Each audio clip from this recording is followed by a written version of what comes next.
momentum we have now. We have to keep this going. The video looks phenomenal. See, there's a difference between Black Star Network and Black-owned media and something like CNN. You can't be Black-owned media and be scared. It's time to be smart. Bring your eyeballs home. You dig?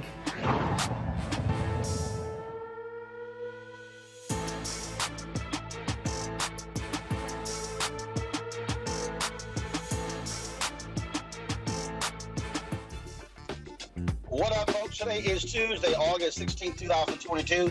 Coming up on Roland Unfiltered, streaming live on the Black Star Network. Topeka Sam was very much involved in getting the First Step Act signed into law. But she also was working on and partnering with the Reform Alliance on reintroducing people back into society who served time in prison. We'll talk with her on today's show. Gary Chambers Jr., boy, did he get screwed with the Louisiana State Democratic Party. Wait until we tell y'all how they completely blew off their own rules to screw him out of the state party's endorsement and keep him from accessing the dollars that go to the candidate of choice. Also, President Joe Biden signs the Inflation Act. Republicans are still upset with the increase on taxes of the wealthy. We'll talk about the impact of this law, and we'll talk to an all-black female merchandising and apparel company, what they're doing for the culture. Folks, it is time to bring the funk on Roland Martin Unfiltered on the Black Star Network. Let's go. He's got it.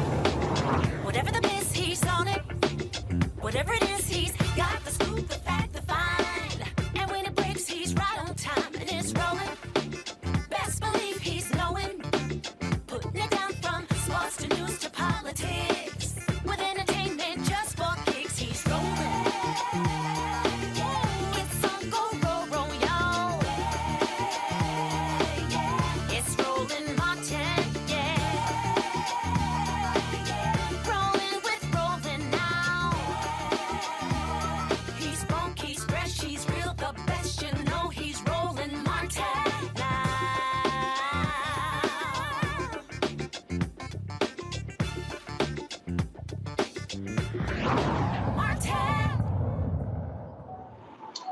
Hey folks, Roland Martin here. Yes, I'm in the car driving. I just returned from Los Angeles. We're at the Sydney and Taylor Golf Tournament. We're going to show you some of the highlights of that at the end of today's show. And so head to the office as we speak. My guest at the top of the show is Topeka Sam. She is the executive director and founder of Ladies of Hope Ministries. They are focused on helping people re-enter society. Topeka has a story for her own about her re-entry into society. She also was very much involved in the passage of the First Step Act, which has freed thousands of people who were in federal prison. Topeka, glad to have you on the show. Now, I was supposed to be in, so here's crazy. I'm supposed to be in studio. You're there. I'm flying in, trying to get to the studio, but we got you on the show. Glad you're there. Let's just start off right off.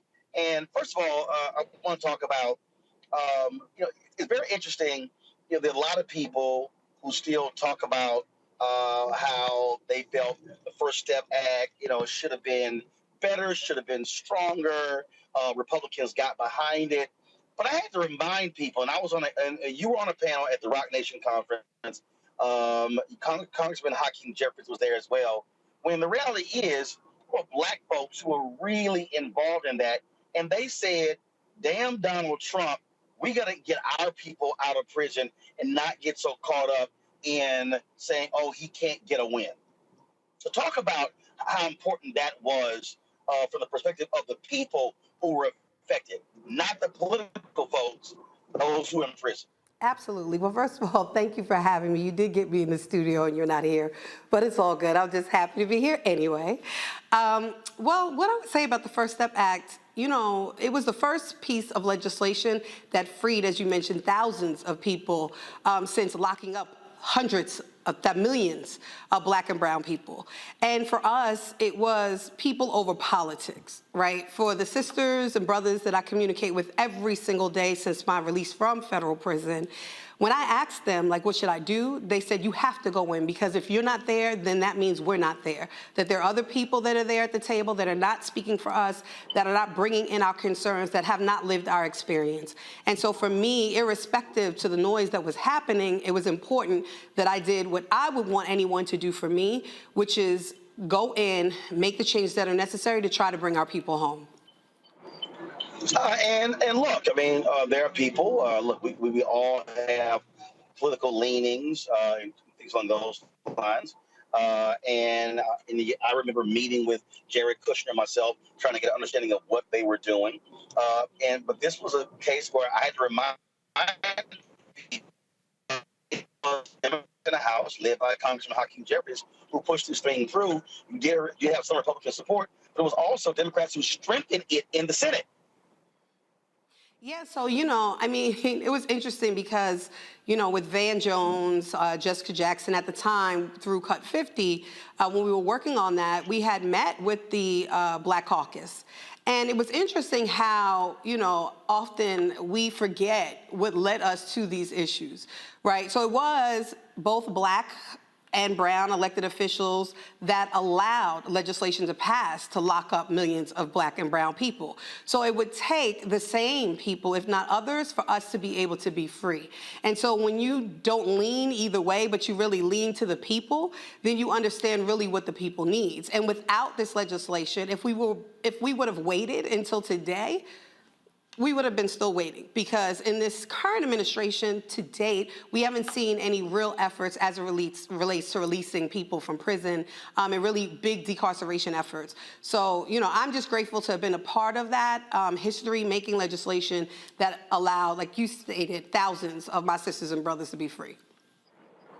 And again, one of the things that we talked about there actually was a stronger bill in the last year of Obama's presidency than the First Step Act, but you had some Democrats who said, oh, if Hillary wins, we can get a stronger bill. Well, she didn't win. That's a perfect example of you have to also sometimes take what you can get today and then come back tomorrow. So this was called the First Step Act, which implies there should be a second. Absolutely, and a third, and a fourth, and hopefully the full decarceration of people from prison and jail. So look, as you mentioned, we can't wait for another person, another administration, when there are people who will die in prison without us advocating for them and getting them out now. My people in prison, and even when I was in prison, I wouldn't have wanted to hear for advocates, people who I elect into office, to then tell me that I need to wait until another administration comes just because you don't want to either get a win for someone or wait for someone, which then speaks to really the culture. So do we truly believe that people deserve these fair chances, second chances, and deserve to be home from prison and jails, or not? And I think that's why we do the work that we do at the Ladies of Hope Ministries, because we do believe and understand the necessity for fair chance and opportunity critically around this country for our sisters and brothers coming home from prison and jail. And let's talk about that coming home from prison. People automatically assume, oh my goodness, a person is so excited and happy to be released. But it's a whole different world for many of them, especially if they've been gone 5, 10, 15, 20, 30 years. The world they knew no longer exists. I mean, for me, I often, joke and say when I went into prison, there was an iPhone 3, and when I came out, it was an iPhone 5. So not much changed for me. But I had been incarcerated with sisters when they came home 19, 20, 25, 30 years, who went in. I'm from New York, so they were tokens, right, to get on the subway or the bus. And now they're Metro cards. They never had an ATM card. They don't know where, because of redistricting and everything else, you don't even know where to go. The fact that you have to try to find something to eat, a place to live, and a job in a very short period of time without support. And so, it's important that we understand that there are over 20,000 barriers to people who are coming home from prison and jail each year. 20,000. And when, the reason why we're in D.C. today is because we were talking about some of those barriers as it relates to financial crimes and people who have financial convictions or restitution, and how those are also compounded. People can't buy homes. They can't refinance or remortgage their homes. They can't get cars. They can't get jobs because even often they're checking credit. They can't get a credit card. It's so much that these additional punitive causes and also harms that people or the country is doing to our sisters and brothers are just really, really deplorable. And for us, it's how we bring awareness to these issues so people have more compassion and empathy to give people those fair chances that they truly deserve. Because let's face it, 95% of all people who have been incarcerated are coming home one day. Do we want people to come home smarter, healed, and better? Or do we want people to come home re-traumatized, even into worse conditions, and then causing further harm, not only to themselves, but also the community? So the point that you made there, a lot of people don't even understand how politicians have ostracized and penalized individuals even when they get out. I remember when the welfare bill was signed into law by President Bill Clinton. That bill prevented individuals who had been to prison from getting student financial aid. So how on one hand can our society say, oh, we want you to better yourselves. We don't want you to go back into prison. We want you to be better when you can't come out. But when you look at this system, how they literally put barriers into laws on the local, state, and federal level that causes folks to say, well, damn, the only option I got is to go back to stealing and committing crimes in order to survive. Exactly, and you said it right. It's crimes of survival. You know, if I come home after serving, even, you know, there are people who lose everything after a month in prison, right?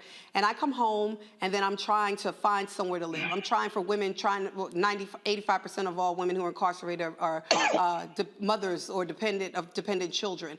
And so I have to find my children. I have to find housing. I have to find a job. And yet, or want to go back to school and I can't because there's all these educational barriers, these financial barriers, these housing barriers. Then what do you expect? Right? Anyone they do what they need to do to survive. And so, you know, prisons are big business. We know that.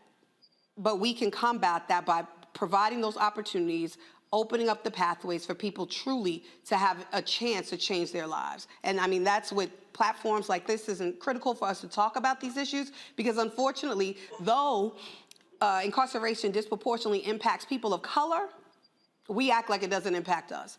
And we're not really moving in the work the way that we should to help our sisters and brothers who are being released from prison and jail daily. So let's talk about what you're doing with the Reform Alliance.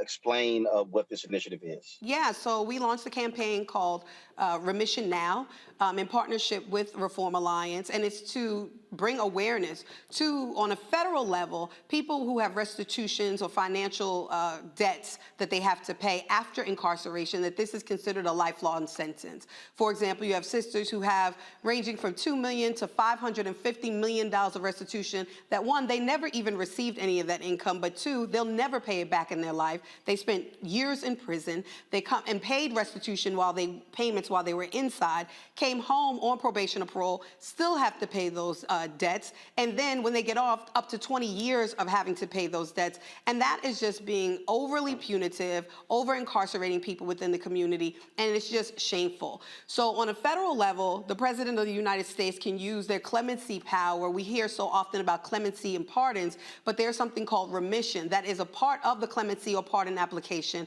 that will allow the president to relieve that debt that a person has been sentenced to give. And so we're bringing awareness to this issue. We're having an event at the Eaton Hotel, a lunch and learn on Thursday, August 18th, from 11:30 a.m. to 2:30 p.m., and invite anyone to join us so they can learn more about these issues, learn how they can continue to work with us to advocate for these issues, and begin to, you know, change what's happening again with our sisters and brothers around these types of charges. I'm going to bring my panel now. I'm Dr. Mustafa Santiago Ali, former senior advisor for the environmental justice at EPA, Teresa Lundy, principal founder of TML Communications out of Philadelphia, Demario Sullivan Simmons, rights attorney, founder of Justice for Greenwood in Tulsa, Oklahoma. Mustafa, you're first. All right. Well, sister, thank you so much for all the work that you're doing I mean, I know we've got about 2 million folks in our country who are incarcerated in, state prisons, federal prisons, and other incarceration.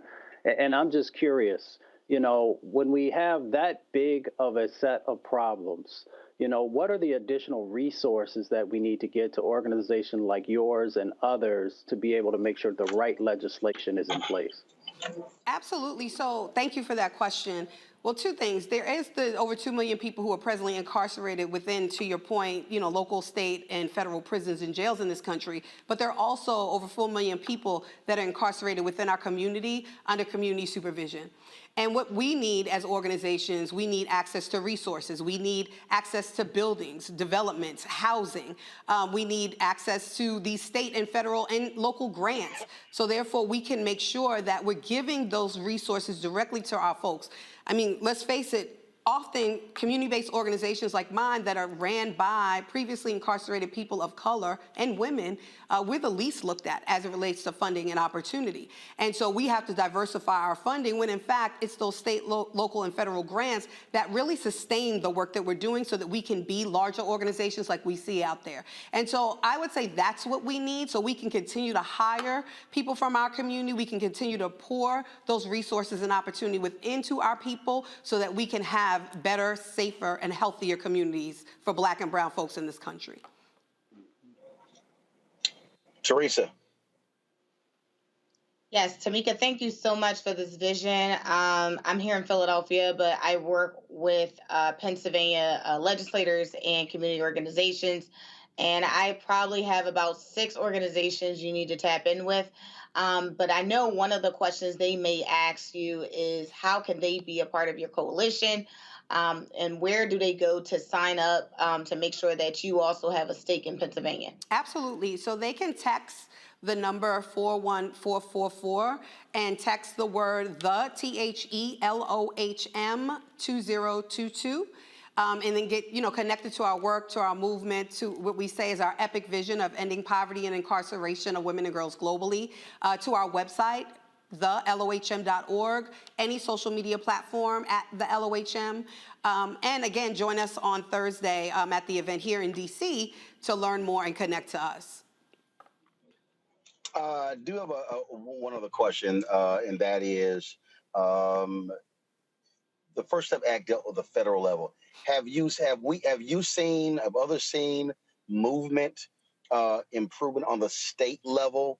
Because typically what you often hear is that when things happen on the federal level, that impacts what happens on the state. So are we seeing states try to reduce prison populations? We have seen it very far and few in between, but even as we see these efforts happening around the country, we're also seeing the number of women who are in prison increasing, right? Like we know it's an 800% increase of the incarceration rate of women over the last 20 years.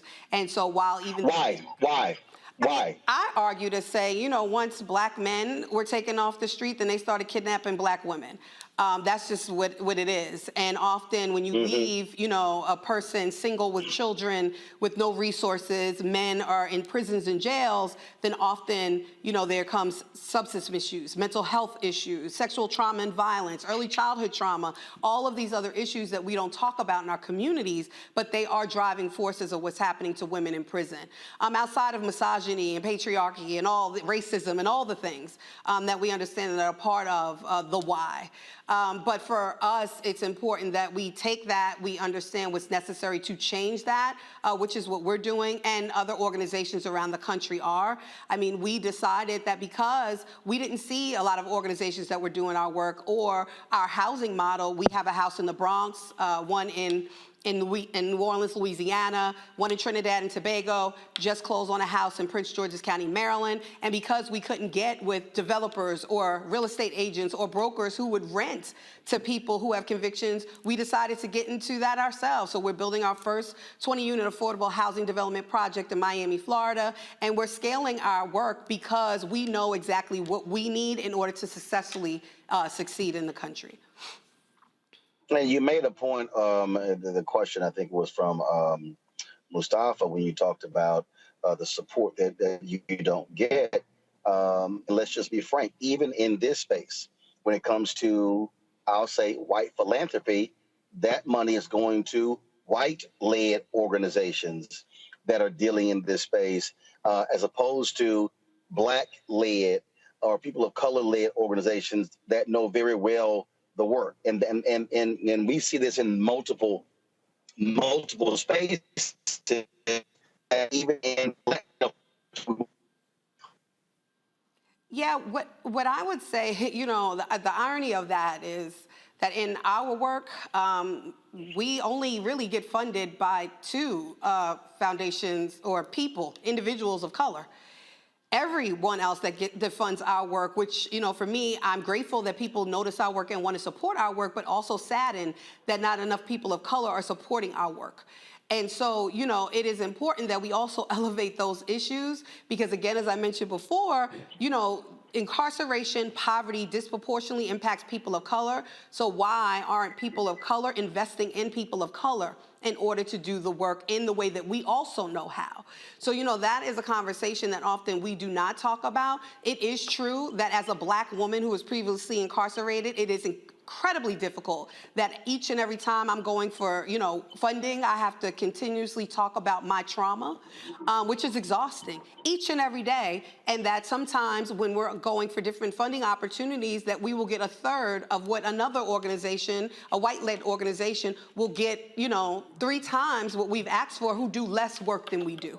And that is something else that needs to be addressed. But I think it's, important that while there are organizations like our organization that is actually doing this work, that people know what we're doing, how they can get involved, how they can connect us to these resources, not only through foundations, high net worth individuals, corporate social responsibility, ESG, all of the things in order to help us to help ourselves.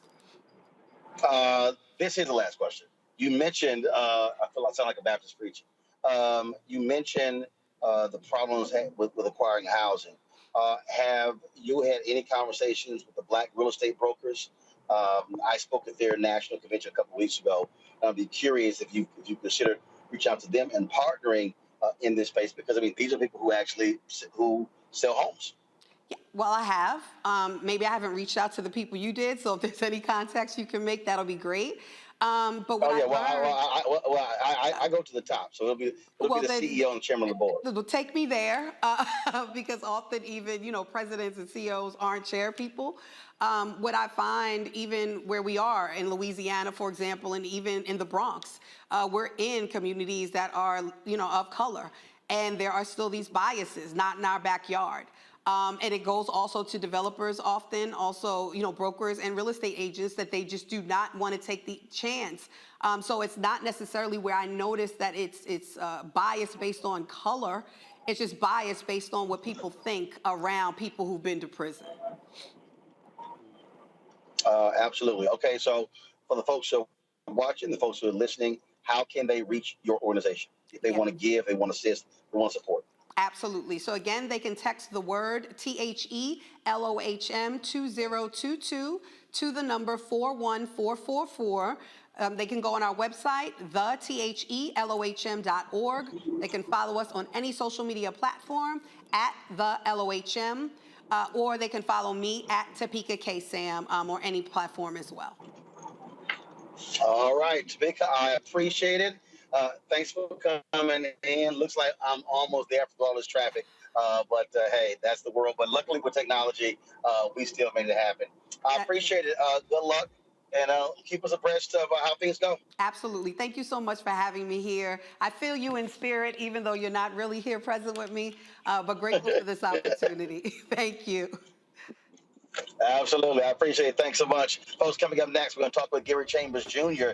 Man, did he get screwed by the Louisiana State Democratic Party when it came to getting their endorsement. Wait until you hear from him on what happened. That is next right here on Roland Martin Unfiltered on the Black Star Network. Don't forget to support us in what we do, folks. Download our Black Star Network app, Apple phone, Android phone, Apple TV, Android TV, Roku, Amazon Fire TV, Xbox One, Samsung Smart TV. You can also, of course, please join our Bring the Funk fan club.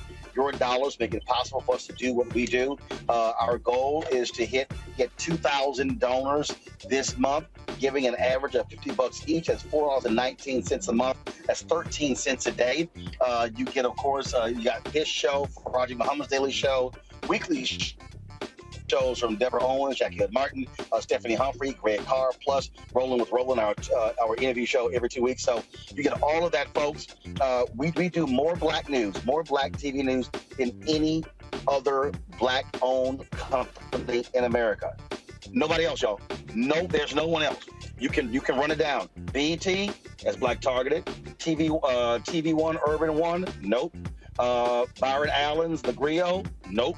You talk about Black Enterprise, nope. Essence, nope. Blavity, nope. We could go on and on and on. No one is providing the type of news and information that we're doing on a daily basis right here on the Black Star Network. So send your checking money orders to P.O. Box 57196, Washington, D.C. 20037-0196. The Cash App is $RM Unfiltered. PayPal is R Martin Unfiltered. Venmo is RM Unfiltered. Zelle is Roland at RolandSMartin.com. Roland at RolandMartinUnfiltered.com. We'll be right back.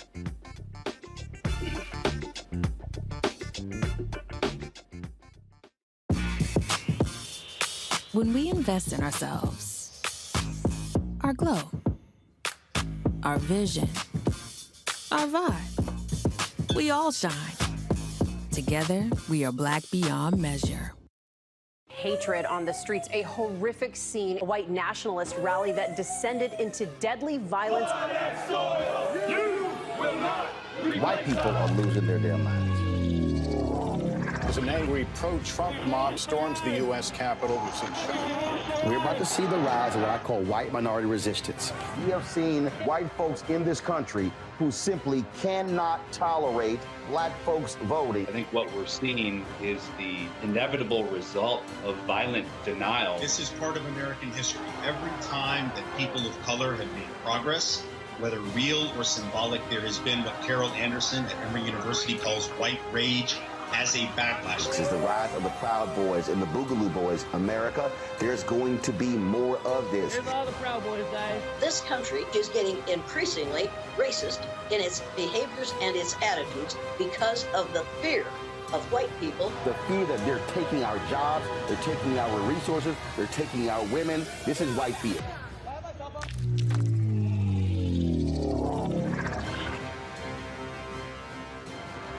When we invest in ourselves, we all shine. Together, we are Black beyond measure.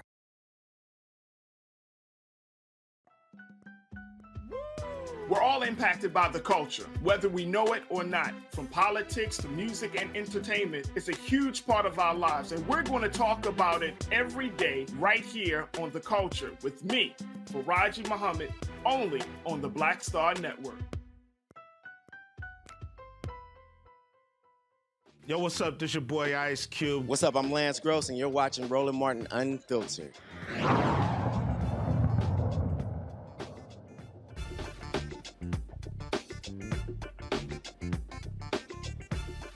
All right, folks, welcome back to Roland Martin Unfiltered. So, Gary Chambers Jr. Is seeking the Democratic nomination for the United States Senate.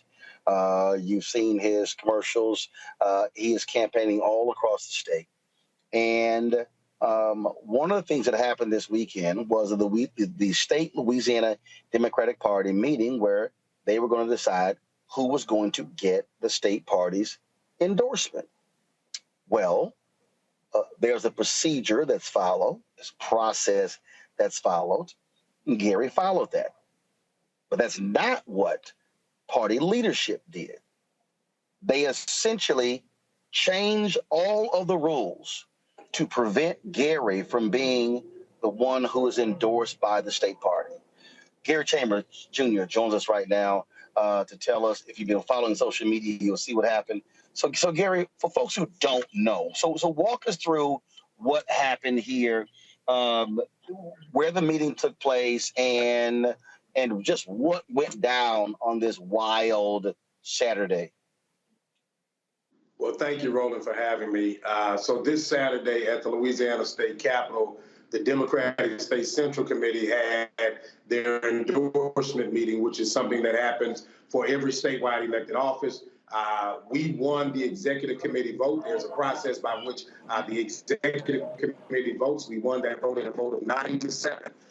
We then were supposed to be presented for an up or down vote on Saturday before the Democratic State Central Committee. The chair of the party allowed the rules that were in place to work for, and then when they got to the U.S. Senate race and the Public Service Commission, they allowed someone to get up and offer a resolution. They never even allowed the executive committee's recommendation to be made, and they did a dual or triple endorsement, which blocks us from being able to be the sole endorsed candidate like they did with the congressional candidates, which helps unlock resources to build a true apparatus and campaign to be victorious. And so the question becomes, does the Democratic Party really want to beat John Kennedy, or do they just want more moderate white men to run statewide so that campaign consultants can raise money? So let's talk about this. Okay, so you have the executive committee. How many black folks on this executive committee? The executive committee is about, I think it's majority black. Okay, so majority black. Okay, so it's a 9-7 vote. And the way it normally happens is if you get that, they then take your name, they go to the floor, and then folks voted up or down. So meaning they could have taken your name, gone to the floor, and the membership votes. That's how they always do it, correct? That is correct. But here's the caveat, Roland. In March, they changed the bylaws to ensure that only one candidate, the candidate who comes from the executive committee, could be nominated, because in order to nominate someone else, you had to nominate them 5 days prior to the meeting. So the chair, we believe, created these bylaws in anticipation that I would not win the executive committee's endorsement. So I wow. recourse. And it backfired. So, okay, so first of all, who is the chair? Her name is Katie Bernhardt. And Katie, white, black, and what part of the state is she from? Katie Bernhardt is white. She's from the Lafayette area of the state of Louisiana. Katie actually came to power. There was the chair of the Black Caucus, State Representative Ted James, who now works for the Biden administration, was seeking the chair, and Katie kind of operated a coup to get him out of the race to take the chairship of the party from a black man, and now she's preventing a black man from being able to win the endorsement in a statewide election, the first time a black candidate beats a white candidate in this process in Louisiana history. So, okay, so they changed the rules in March for one candidate. And so you get that. So tell people what then happened, because this is what blew me away, when she all of a sudden pulled 50 proxies out of her pocket, just out of the blue. So a resolution was presented, which the rules say that in order for a resolution to be presented to the body, it has to be 15 days prior to the vote. She suspended that rule. It said that you have to have the resolutions committee meet. The resolutions committee met. We won the vote 5-2, where the resolutions committee rejected the resolution. She still brought it to a vote, and then she pulled 50 proxy votes of people who were absent from the meeting that she could assign to people in the meeting who supported her view about a triple endorsement. Those people then cast those proxy votes, and there weren't even, Roland, there weren't 100 people in the room, but the vote passed the resolution 80-40. Okay, so this happened because she decides to drop these proxies, and that's what changed everything. The proxy votes changed the vote. We know that if it was a vote of the DSCC members that were in the room, that we would have won the vote. But because the chair was able to use proxy votes, she was able to assign those votes. Each DSCC member can carry 3 proxy votes, which means 3 people who didn't attend the meeting can be assigned by the chair to someone who will vote the way that the chair believes that the issue should be resolved. I'm sure that the members of the Democratic State Central Committee had no clue that the chair was using their vote to suspend the rules in order to pass an agenda to endorse someone else. Okay, so explain this to me then, okay? So when she did this, does this, how then do folks respond? Because surely if you're sitting there and you're seeing this thing play out, you're like, what the hell just happened? People were angry. People came to the microphone. People were speaking out against it. She did not let all of the members of the committee speak, which is par for the course because she also didn't let the candidates speak. There were a line of people standing there to speak against what was taking place. Attorneys were challenging her on the rules, on the fact that she had just endorsed 4 candidates by these rules and then said that she didn't agree with the way the rules were done. It was just walking hypocrisy. I felt like I was in the Republican National Convention rather than sitting in the room with Democrats who are supposed to defend the right of people to have their voice and their vote heard, but you got a chair who manipulated the entire system in her favor. So what has the Louisiana Black Caucus said? So the Black Caucus at this point has not reached out to us. We've had conversations with members of the caucus. I believe that the caucus should take a position on this. A member of the caucus is the person who brought the resolution. And so I think that members of the Black Caucus should question if a qualified Black candidate wins in the Democratic Party's endorsement process and the party sets precedent by approving 4 candidates for office through the same process in the same meeting, how then does a member of the caucus and the chair of the party strip away the sole endorsement from a Black candidate and the Black Caucus be quiet about it? And the thing here is you've abided by all the rules.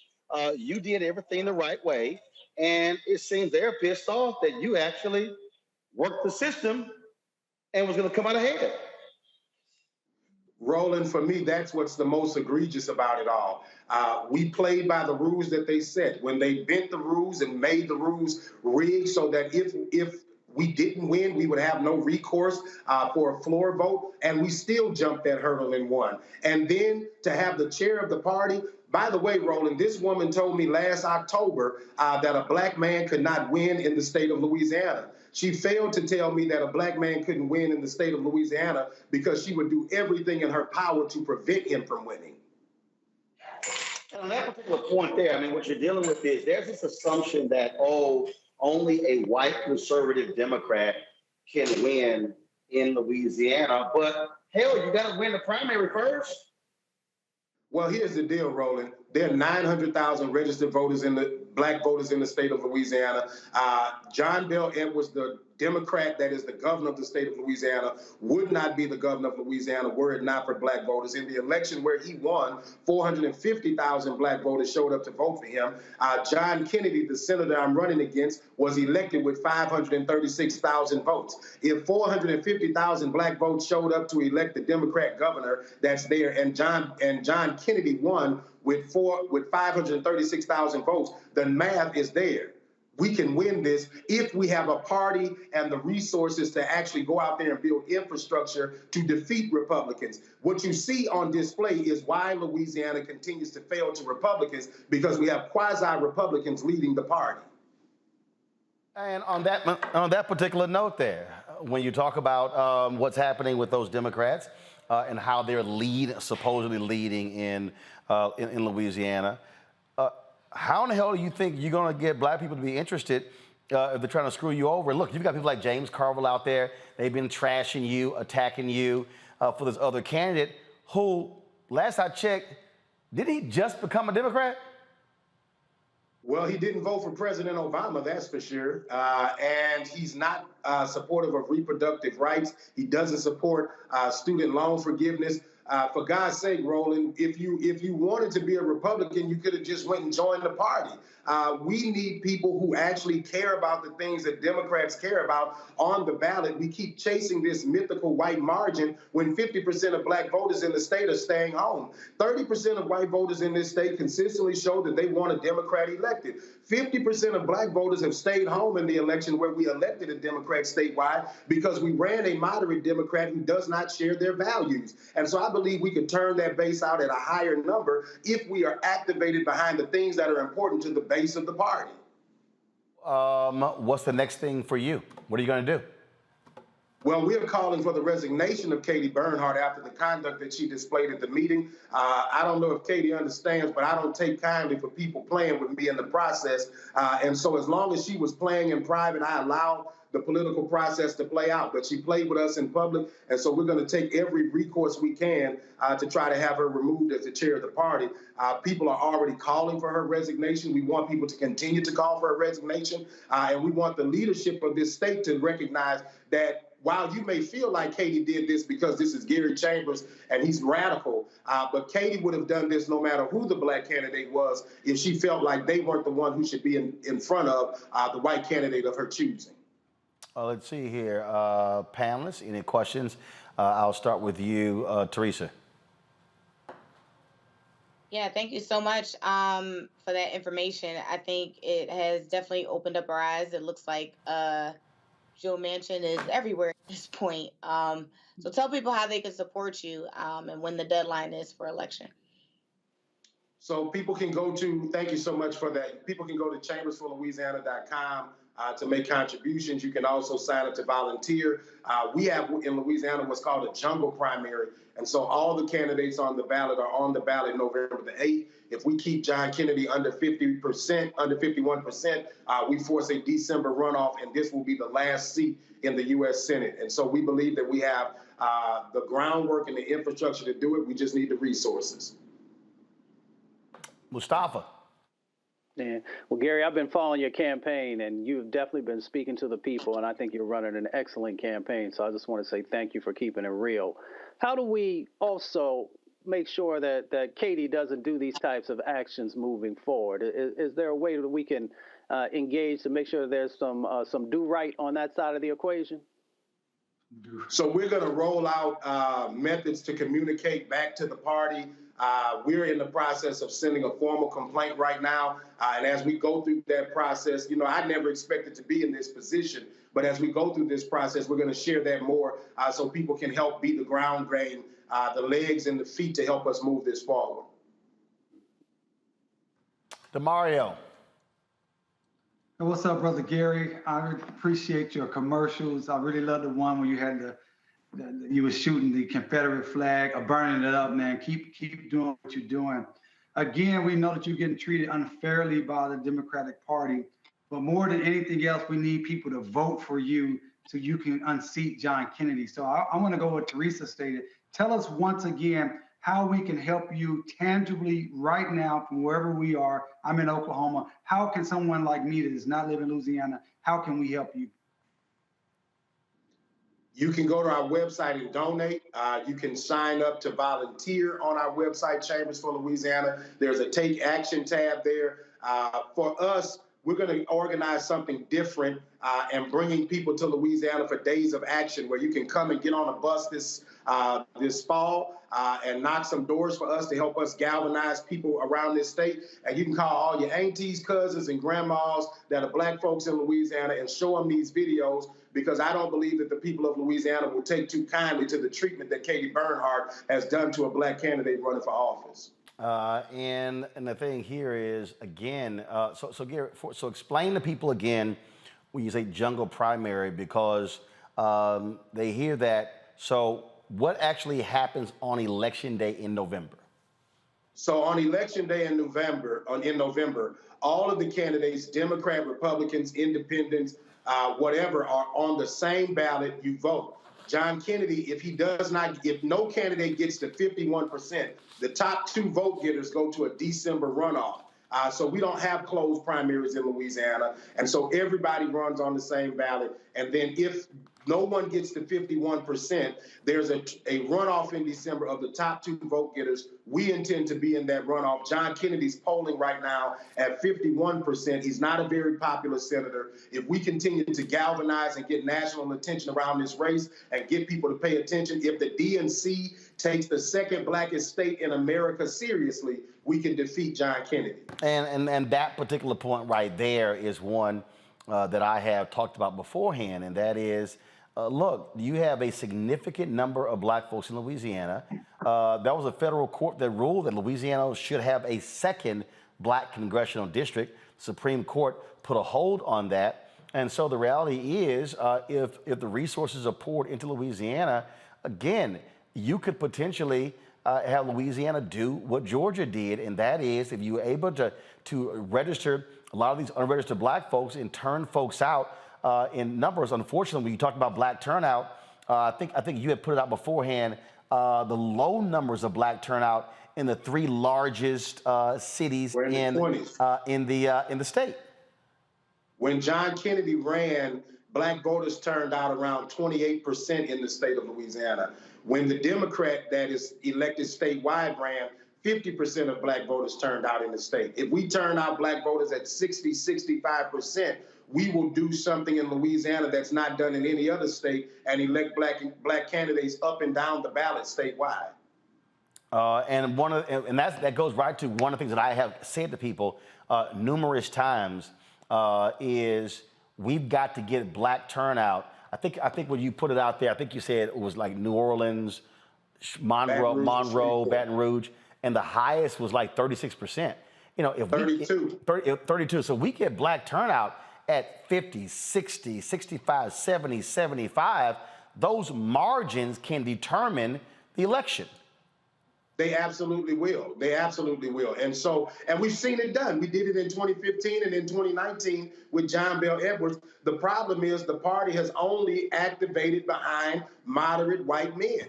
And so the reason we haven't seen it done is because we haven't activated behind anybody other than moderate white men. And so if we want to see people elected in this state that look different, think different, and actually produce for Louisiana, Roland, I always lead with the numbers. Louisiana ranks 50th in the nation. And we rank 50 in crime and 49 in opportunity. And I think we rank 50 in crime because we rank 49 in opportunity. If you change your leaders, you'll get a change in your community. You mentioned the effort to go door to door. First of all, how is that process going? Are you getting support from organizations when it comes to signing people up, things like that?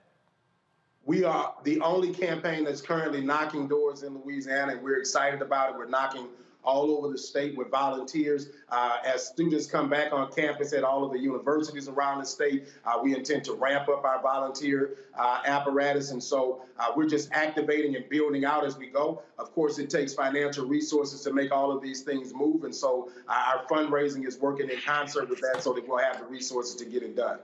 All right, then. And so, as you said, you're looking for folks who want to assist, who want to support.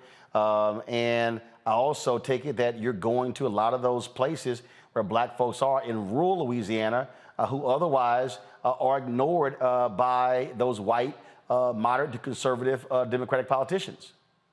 We were in Jackson, Louisiana just last week talking to folks in East and West Feliciana because those folks are dealing with things in their communities and not getting any attention from their elected leaders. And so we're spending time with people in small towns and big cities to talk about the change that we can make happen for the entire state of Louisiana. Well, it's one of the things that I keep trying to tell people, the best way for a person to lose is never to run. And at the end of the day, you got to actually put it together, and you got to put a campaign together. And I just want our people, and sure, I guarantee you, there's somebody who's watching right now who's saying, see, right there, those damn Democrats, that's why I can't support them. But the reality is, you are running as a Democrat. We can actually change the party, and we can change the party with the power of our vote. And all of a sudden, we start throwing folks out who have power, and by voting our numbers, then guess what? That'll get their attention. No doubt about it, brother. We just got to keep pushing. All right. Gary Chambers, Jr., we certainly appreciate it, man. Thanks a bunch. Let us know what happens next with the state chair of the Louisiana Democratic Party. And we'll also be calling her to see if she wants to come on to talk about how she changed the rules to screw you over and keep you from getting that endorsement. Thank you, brother. I appreciate you. All right. Thanks a bunch. Go back to our panel here. This is the thing, Mustafa. I continue to tell folks, and we're going to just keep hitting it over and over and over again. We can go historically what happens. We can look at Atlantic City in 1964 when the Mississippi Freedom Democratic Party went there and they were denied representation in the Mississippi delegation. And they were not happy when a compromise was brokered, one African American and one white person from their group, but they were not happy. Bob Moses wasn't happy. Fannie Lou Hamer wasn't happy. They were angry at Bayard Rustin and Dr. King for a decision that they took place. But in 1968, it was a completely integrated delegation. We've seen this where the rules were changed by Reverend Jesse Jackson Sr. and the late Ron Daniels and the late Ron Brown, where you begin to see far more representation as superdelegates after Reverend Jackson's run in 1988. And so this notion that even on Democrats have been always embraced black folks, no, that ain't the case, but black folks have always flexed our muscle in order to achieve the desired result. Well, you know, W.E.B. Du Bois said that a system cannot fail those it was never meant to protect. So we have a responsibility in this moment to dismantle these systems. How do we dismantle these systems? By utilizing our leverage and our power to get our individuals into the positions to make sure that these entities work for us, and to make sure that we have, an actual chance, that there's equity and justice built into it. So we have to realize that we do have power. We've just got to be able to utilize that power to make these changes happen. And then we'll make sure that we're getting the right types of policies and other things that help our communities to be able to move forward along with the resources. So in my mind, this is something that we can do. We just have to get motivated, and we've got to get focused on the steps that we have to do strategically. And Teresa, if you are a black Democrat elected office holder in Louisiana, you should be kicking your party's ass of what they did to cheat Gary Chambers out of this. Bottom line is, if you got rules, follow your rules, but don't all of a sudden change the rules on the fly because you don't like the results. That's what Republicans are doing with Donald Trump and trying to rig elections.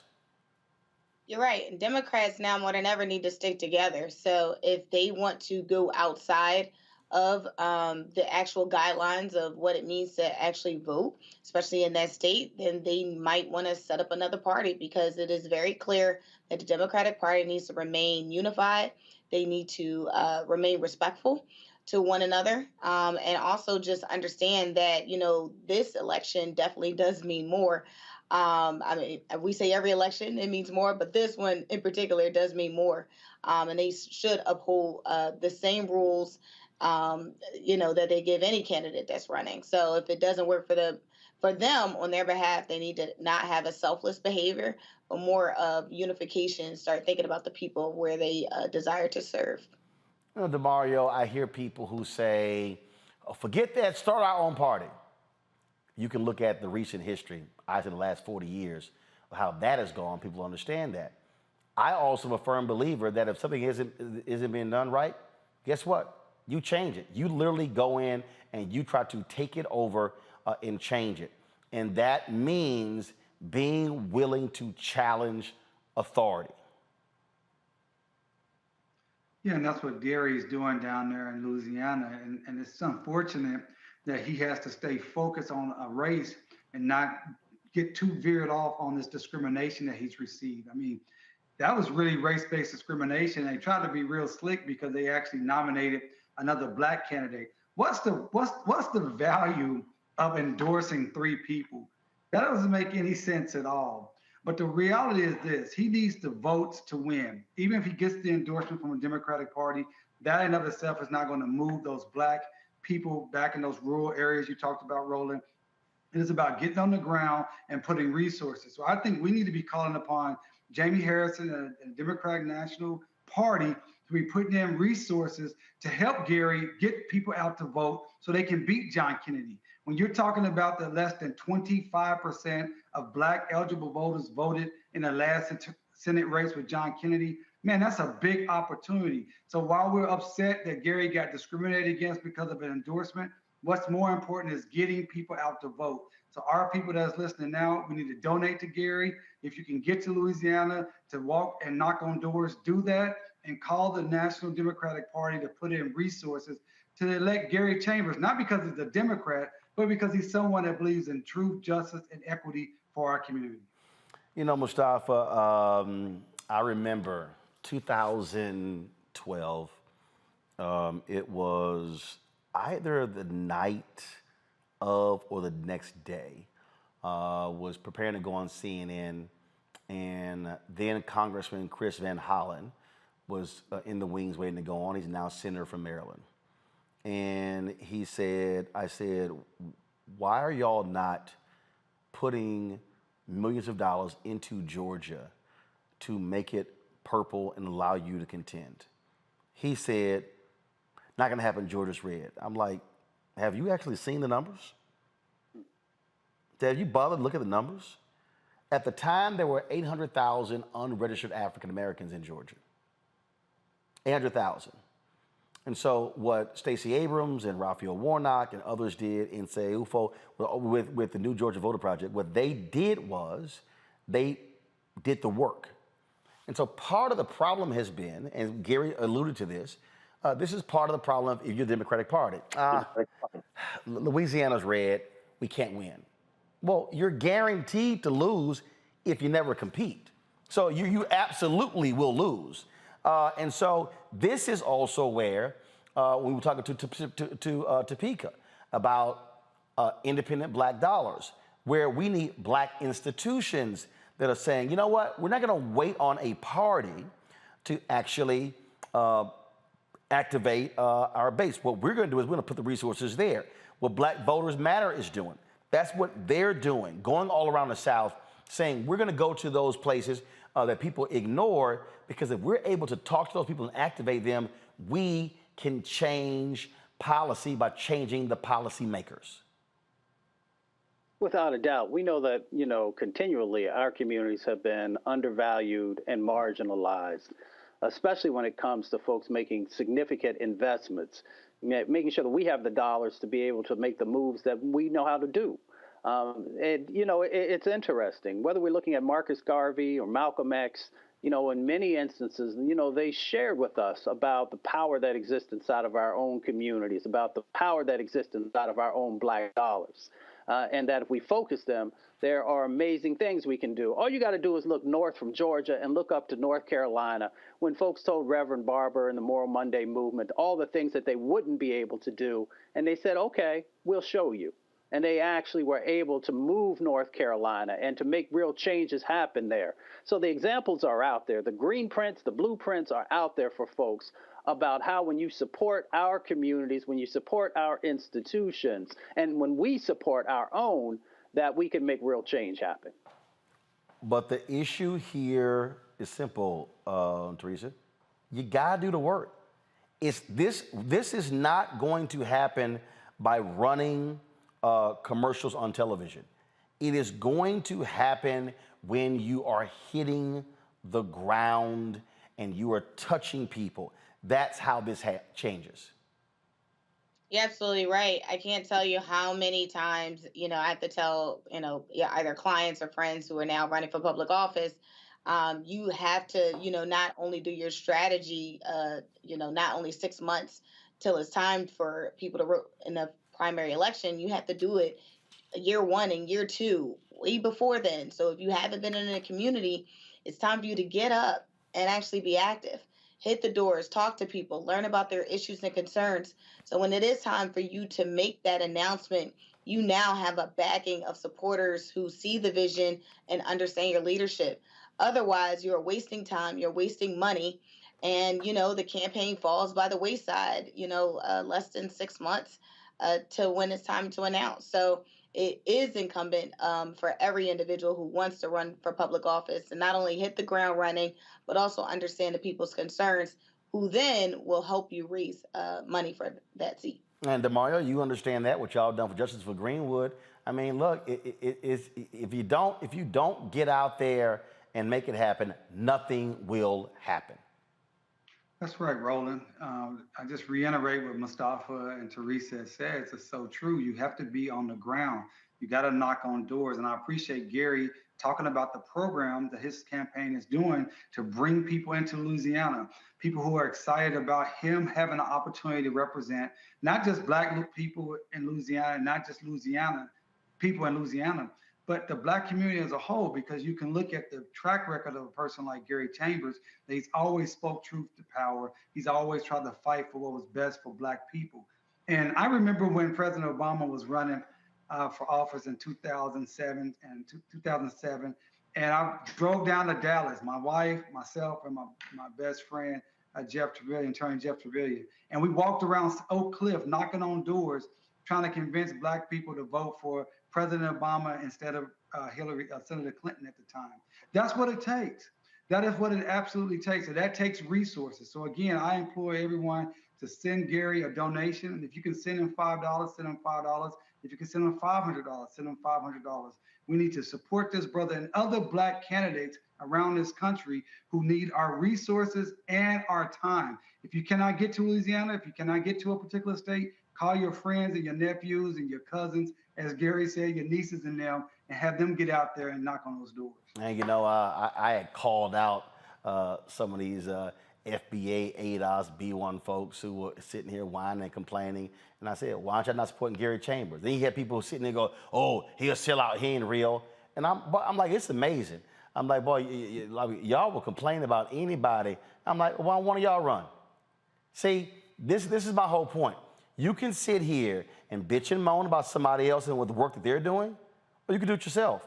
But if all you're doing is sitting your ass on the sideline, complaining about somebody else, well, your opinion don't mean a damn thing to me because you're not choosing to be involved in the game. So I think what Gary is doing is great. Other candidates who are running is great. That is what's important. We must be in the game. We must be fully engaged in the process. But most importantly, folks, using our elective power. If you're sitting your ass at home and you ain't voting, nothing changes. Well, I just, Roland, if I may, we got to vote, but we also got to fund our candidates. We got to home bake for them. We got to do more than vote. It's more than voting. Voting is great, but we got to do the full. We got to participate in the political process the entire way. Yes, and that's why I always say that voting is the end of one process and the beginning of another. Because even if your chosen candidate doesn't win, we still have to be engaging that school board, that water district, that DA, those judges, the legislature, the county, Congress, because again, we are constituents. And I think too many people walk around saying, oh, man, I'm nothing, I have no power. No, you do as a constituent. But if you don't vote and you don't speak up, it's guaranteed you'll get ignored. All right, folks, got to go to break. We come back, we'll talk about politics of the day. We'll also, of course, have our marketplace segment featuring a Black-owned business.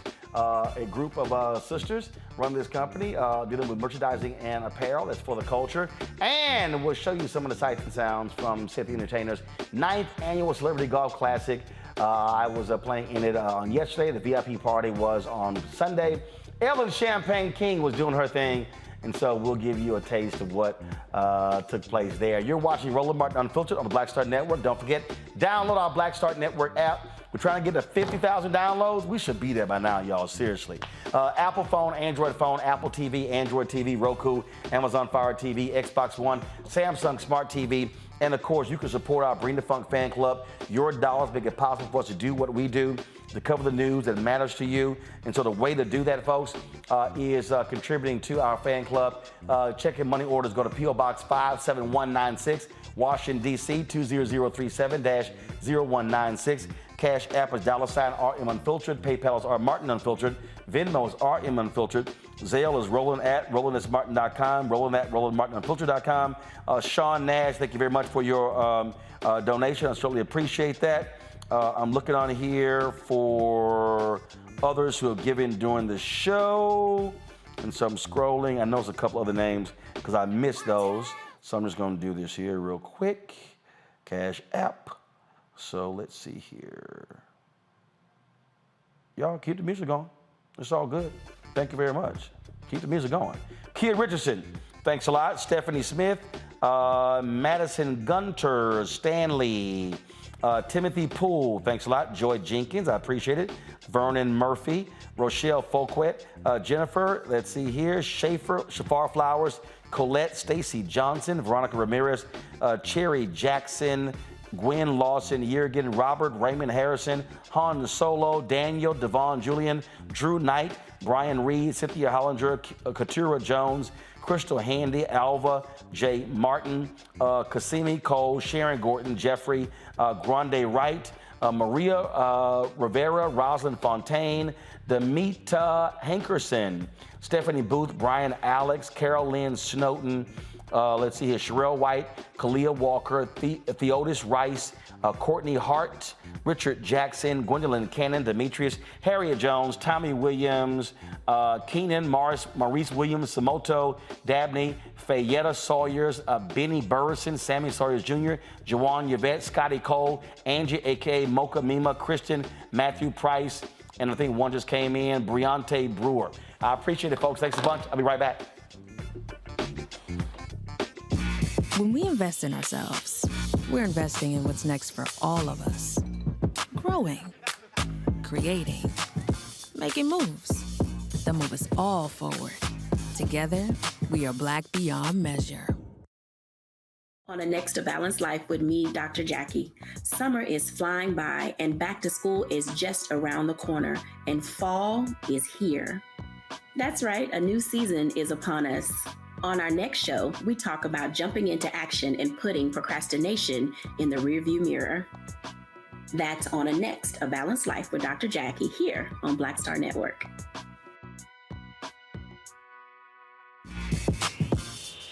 When we invest in ourselves, our glow, our vision, our vibe, we all shine. Together, we are Black beyond measure.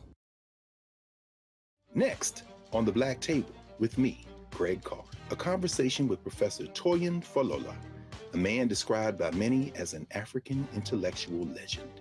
He is without a doubt the most important and prolific writer, thinker, teacher, and servant of African studies in the modern world.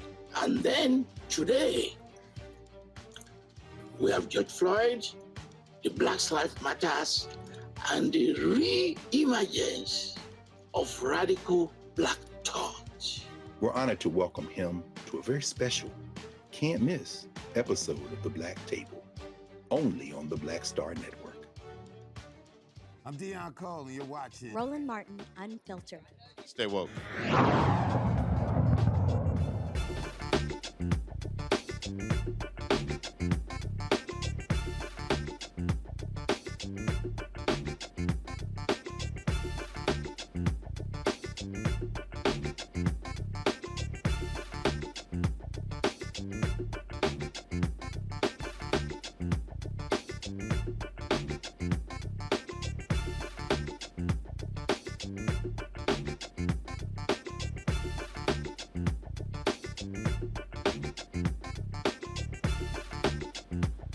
All right, y'all, so there are new excuses from Donald Trump as relates to why he had classified documents. So let's see. I'm trying to keep up now, DeMario, Mustafa, and Teresa. So first, if I'm correct, evidence was planted. Okay, so then that thing shifted to I'm being targeted and harassed. And so then the new one then became, let's see here, I had a standing order to declassify everything. Okay, so now the new one is Mark Meadows' fault.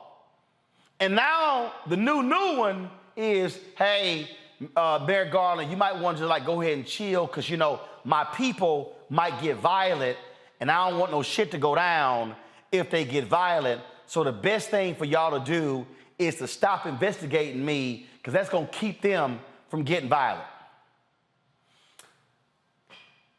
Were any of y'all awake during January 6th? I was.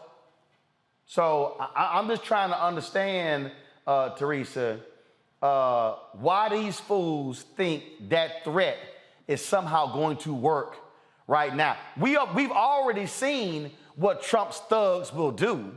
So prosecute his ass to the fullest.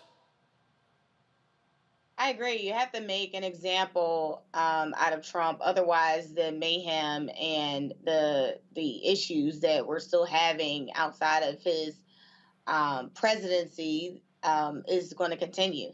You know, I've never seen a more amplified, commentators on Fox News and other related media platforms that, really, just doesn't care about the law. They don't care about the justice system, and they're picking apart the case like they are actually attorneys, instead of commentators and opinionists. So it's very unfortunate.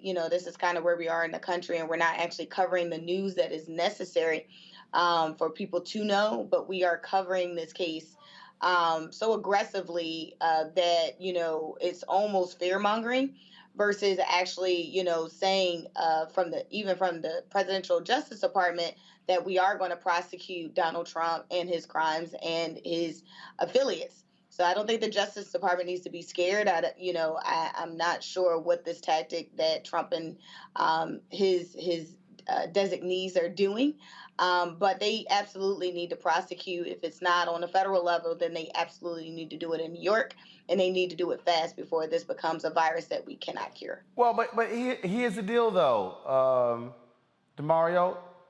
There ain't no bottom. See, here's part of the problem.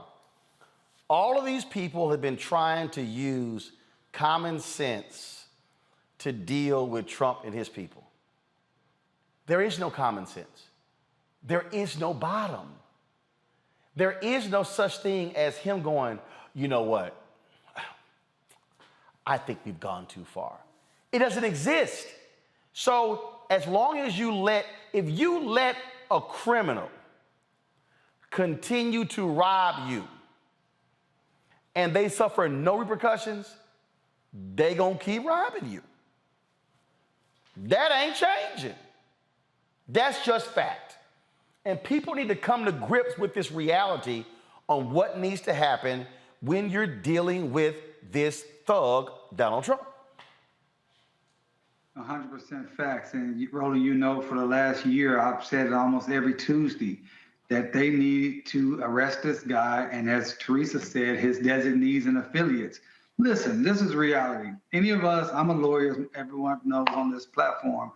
I've never seen people with this guilty get these many chances. He's still getting kid gloves. If this was any other individual that did the things that he's done, had the things in his home that he had, they would have been arrested, period. And so this is another example. Is this a nation of laws, or is it only a nation of laws when it comes to Black and poor people? Now, Brian Stevenson, my mentor, always says, it's much better in this country to be rich and guilty than poor and innocent. This is a great example. Because Donald Trump is a powerful white man, he gets to continue to flaunt the laws that anybody else would be imprisoned by. It's ridiculous. I want to see the Justice Department continue to be aggressive and continue to make arrests and do what they need to do. Like Teresa said, I couldn't agree more. Contain this virus, or it's going to get out of hand, and we're going to be looking around saying, look, wow, if they only would have. Here's a perfect example, Mustafa. This is the fool who tonight is who's going to beat Congresswoman Lynn Cheney in Wyoming. Listen to this. Joe Biden is the largest or the most destructive human trafficker in our history. Joe Biden is the largest or the most destructive human trafficker in our history. Okay. Joe Biden. Now I'm gonna play. Now this is a video of the fool who won the Republican nomination for governor in Arizona, former TV anchor Carrie Lake. Really think it's important for our representatives, governors, senators, everyone to try and apply pressure to Republicans with national influence to disband the FBI, to make sure that we reduce the scope of the IRS. It's a litmus test for me now. 100%, I agree. And we're going to push back with our states' rights. We're sovereign states. We are not serfs of the federal government. We created the federal government, and now they're like this big monster that's taken over our lives. And we're going to push back here. We're going to push on the 10th Amendment. And we are going to start taking on these issues from a state's point of view and a state's perspective, instead of letting these agencies with people who haven't been elected by the people dictate what we should be doing in our lives. Really think it's important for. So they're upset. They're upset because the Inflation Reduction Act authorizes the IRS to hire, thousands of more people. That's because literally the Republicans have been defunding the IRS because they don't like them catching tax cheats who are rich. In fact, they have been, I mean, I remember Eric Erickson, not know, conservative out of Georgia, he put this thing out that, oh, the IRS, they're going to be hiring all of these IRS agents to go after black and brown people. And I'm going, no, fool, they're going after rich white people.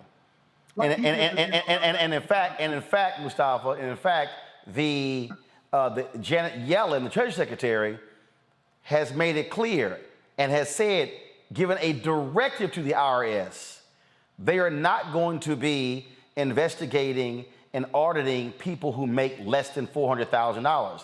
They're using this new money to go after the millionaires and the billionaires who've been cheating this system. But these are, so I'm trying to get people to understand, people have got to stop saying Trump, Trump, Trump. No, this is the entire Republican Party, local, state, national. They're all crazy. Right. I mean, you know, Trump ran his presidency as a dictatorship. We all know that.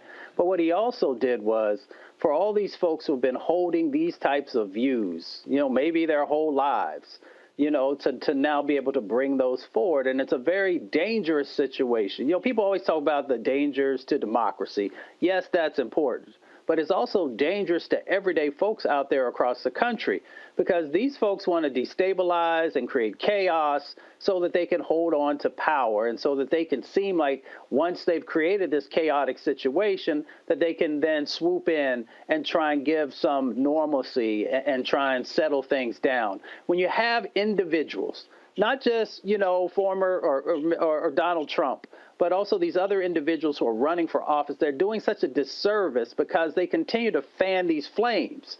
And as we've talked about on this show for a long time now, we see how it's starting to play out. We see all these militias. We see these nationalists. We see all the increases that are happening, you know, around causing additional violence inside of communities. And now even the FBI is now having to deal with, you know, the violence that's being directed toward them. All of it goes back to the rhetoric that these folks have been, you know, just infusing into the country. And they're creating a situation that will be hard for people to come back from if we don't vote in this midterm and in the general election and begin to get things back on the right track and to begin to get some decency and humanity back into our everyday lives. And I really do, and people keep hearing me talk about this here, DeMario, they really don't understand. These people right now, I need everybody who's watching me right now, they have been meeting in D.C. and all around the country, and Republican billionaires have been funding this. They, right now, with the Heritage Foundation, with all of these groups, they are putting together a master plan to come in and fire thousands of government workers. They are building a database of crazy followers of theirs who, if Trump wins, and here's the other deal, if it's not Trump and it's DeSantis, they're still going to do it. They want to come in and wipe out everybody at the EPA, at the Department of Education, at DOJ, at the Pentagon. If you think you saw crazy from January 2017 to January 2021, you ain't seen nothing. That's why I keep telling black people, I don't give a damn how you feel about Biden-Harris. The evil that these people are planning to unleash is nothing that this generation, has ever witnessed. Go read the Axios story where he details their planning. What they're doing is beyond crazy, DeMario. And people, oh man, we dealt with Trump before, it'll be fine. No. What you saw then pales in comparison to what they want to do. No, man, the fact of the matter is these people want power and that's all they care about. And they want to be in control and they want to eradicate any guardrails that's going to keep them from their goals. And that means that they have to burn down the federal government. We already saw that they stormed the Capitol of the United States of America and was willing to do whatever it took to get their power. So that's a given. We need more white people saying these things to their brethren and their sisters and being very clear about the true and present danger of these white Republicans that they present to the entire country. Also, Roland, I wanted to just go back. You brought up Eric Erickson about the IRS is going to come after black people, as if Eric Erickson gives a damn about black people. You know, they do not want the IRS agents there because they know that most likely they're going to go after people with wealth and rich folks. Now, I don't want to deal with the IRS like the next person, but all of our government has been underfunded. Right here in Oklahoma right now today, we have so many openings across government and across the federal government. One of the issues we're having here is our judiciary system is moving at a glacial pace because we're down judges because we don't have enough judges being appointed. But guess what? We want those judges appointed by Biden-Harris administration and not the Trump administration. So you used another word, Roland, when you talked about the evil that these Republicans, these MAGA folks want to unleash. And when I say MAGA, all the Republican Party want to unleash upon this country. We have to be very clear. Yes, there are less of two evils in this when you're voting Democrat versus Republican as a black person. But lesser of two evils means it's less evil. So let's have common sense. Well, let me be clear. And the reason I don't say that, because you got some black Democrats who are doing the right thing. And so I'm not going to call those folks evil. I'm going to call the people who are evil, evil. And when I say the entire Republican apparatus, I'm talking about the moment these people have fully accepted Trump, when you have folk like Senator Tim Scott, they will not condemn them. When you have folk like Congressman Byron Donald out of Florida, who's black, and Burgess Owens, Congressman out of Utah, who's black, and they are perfectly fine with this level of crazy. What I am saying, that does not bode well for us, because what they are planning to, the only way to stop them is to defeat them. And that's the critical piece here, Teresa. Teresa, you're there in Pennsylvania. You've got a MAGA nutcase who is the Republican nominee for governor. This man has already said, if I become governor, I am invalidating all registered voters, and all y'all gonna have to register again. Doug Mastriano, he has said that. You got Oz buying into Trump stuff as well. These people have fully accepted the crazy, and if I'm faced with that level of evil, the only way to stop them is electing Democrats. But, and I've said this as well, you also have got to let folks know who are Democrat. You get my vote, but here's what I expect in return, and I will be showing up the day after you get sworn in to make sure it happens. That's why I keep saying end of one process, the beginning of another. Teresa, go ahead. You're absolutely right. You know, from Mastriano and Dr. Oz, you know, Pennsylvania has been looking like a celebrity overhaul. It's got to a point where the Republican candidate Doug Mastriano sent a letter to the Democratic nominee, Josh Shapiro, indicating he will not do any debate unless it's in a setting and a moderator of his choosing, and vice versa. And then they have it on an open media platform where everybody can get involved. So, you know, as we are counting down the days, literally days and weeks at this moment, to figure out who the next elected official will be, we also have to be very aware in Pennsylvania. We have a Working Families Party that are taking votes away from Democrats. So this independent party that is working their way up, and again, will also, I believe, harm Democrats. and they're voting. So, it's so many nuances here in Pennsylvania, and it baffles me why the DNC is not doing more. We just got finished electing the chair during Juneteenth, the chair, first African American and Muslim chair, Senator Sharif Street, to public office. He was the vice chair of the Democratic Party, and now he's the chair. And so, he's ready to hit the ground running. But again, the extra resources and support needs to come from the DNC, and they need to activate now versus doing what they usually do is at the end, because Pennsylvania is absolutely on the radar and under attack. All right, folks, I'm telling y'all, and I know it's hard for some people to go, okay, man, I think that's histrionics. I think you're just over the top. No.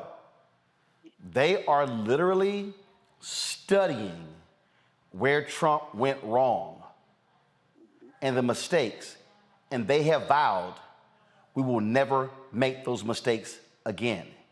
They are forcing people to sign loyalty oaths to carry out this crazed agenda.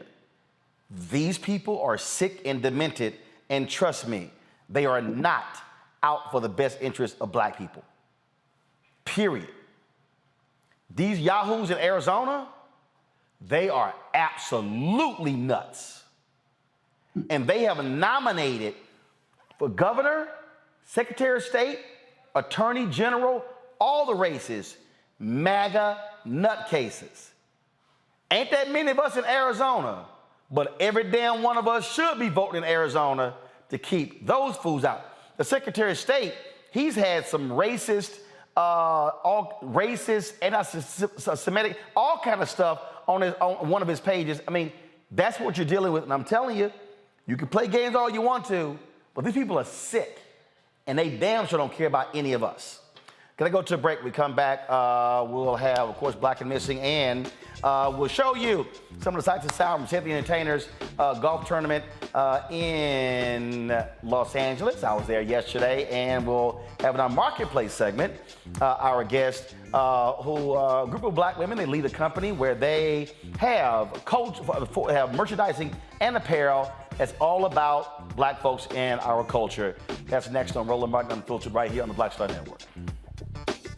I challenge myself as an artist and knowing that I'm going to challenge the audience, right? So oftentimes you come into this business off of one project where everybody's like, ooh, you stand out. Okay, for me it was Barbershop, Ricky, da-da-da-da-da-da-da. Ricky was nothing like me growing up, right? Nothing like me growing up. But if that's people's first experience with you, right, as an audience member, they tend to think that's the real you, right? So, for me, after that, I got a whole bunch of offers to play roles just like Ricky, right? This Tupac-esque type of thug, right? And I just said no over and over again. And then you keep trying to do other things. Then I went through a series of romantic movies and romantic leads, and I always try to bring some sort of gravitas to those roles.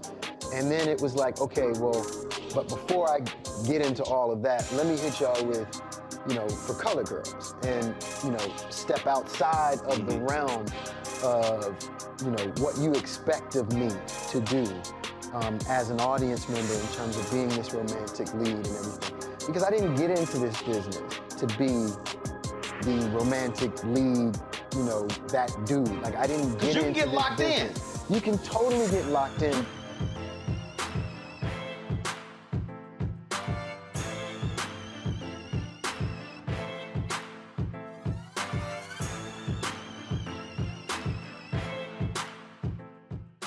When we invest in ourselves, we all shine. Together, we are Black beyond measure. On the next Get Wealthy with me, Deborah Owens, America's Wealth Coach, you see the headlines. All frightening, right? Interest rates are going up. The recession is on the way. The stock market is up and down. But you know what they say, scared money don't make money. That's why I'm excited on our next Get Wealthy to have a conversation with someone who has written a new book, Fearless Finances, and she's going to share exactly what you need to do to secure your bag regardless of the ups and downs of the economy or the stock market. Oftentimes you can start with as little as $5. That's right here, only on Get Wealthy on Black Star Network.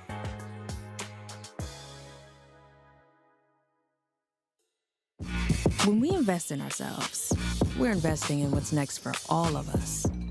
Growing, creating, making moves that move us all forward.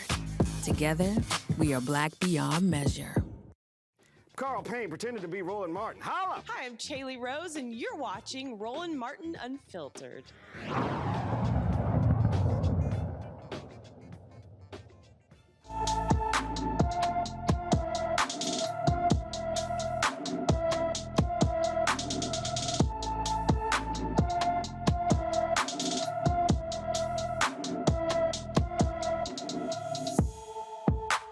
"72-year-old Eddie Joe Taylor has been missing since August 4th. Eddie is 5 feet, 5 inches tall, weighs 155 pounds, with gray hair and brown eyes. He was last seen driving a dark gray 2013 Hyundai Elantra GT in San Diego, California. Eddie may be in a state of confusion and may have taken a wrong turn while attempting to drive back to his residence. Anyone with information about Eddie Joe Taylor should call the San Diego, California Sheriff's Office at 858-565-5200,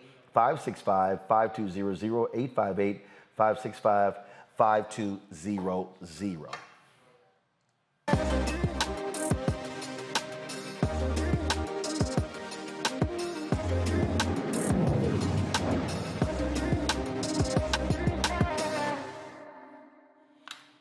All right, folks, got back to school going on, and so like many of you, I'm sure you want to have your kids represent when it comes to school supplies and make sure it's about Black culture and you're supporting Black-owned businesses. Well, a group of sisters, they were trying to buy school supplies, and they were like, damn, we couldn't find none. So they decided to create a company called Melanated Minds, folks. They join us right now. These supplies include backpacks, books, notebooks, flashcards that positively reflect our culture and Melanated Magic. Joining us right now is the co-founder, Tangela Steele from Port St. Lucie, Florida. Glad to have you on the show. How you doing? I'm fine. Thank you for having us. All right, so y'all was sitting here looking for some school supplies, and y'all like, man, we don't see nothing Black. We didn't see anything Black. And this was a few years ago in 2016. My daughter was starting kindergarten, and I couldn't find anything for her, anything that represented her. And so I got on the phone, called my best friend, and I came up with the idea. It's like, you know what? We should come up with something that represents us, something that our kids can relate to, something that they would have and go to school and rock that represents Black culture and Black pride.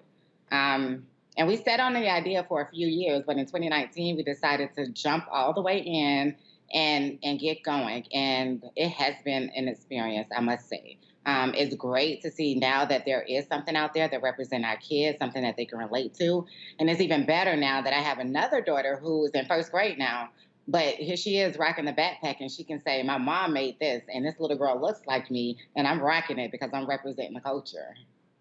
Wow. So you started in 2016, and so here are, this is like one of the backpacks right here. And so this is pretty cool. It says, I want to be, I'm gonna go to camera 7 right here, y'all, so come to camera 7. So it says here, I want to be a, check the box, a chemist, an entrepreneur, a programmer, or anything that I want. And then this backpack here says, educated queen. So how many different of these types of backpacks do y'all have? So we have a few. Those are two of our products. We also have an educated king and an educated queen. We have cultural backpacks. We have pretty much sold out of most of our cultural bags for this season. We do have some more of our Haitian bags left, and there are a few Jamaican and African-American bags on Amazon. We also have our I Can Be bag is what you showed, and we have our superhero, our male superhero, which has the African knot to represent education and strength and intelligence as well. All right, that's pretty cool. And again, these are the melanated alphabet flashcards right here. Come on, 7. Give me 7. Of course, got Zora Neale Hurston right here. Just go to shot right there. That's pretty cool. Then we have, let's see here. Again, melanated numbers flashcards here. 20 peanuts. George Washington Carver discovered more than 300 uses for the peanuts. And some of the flashcards here.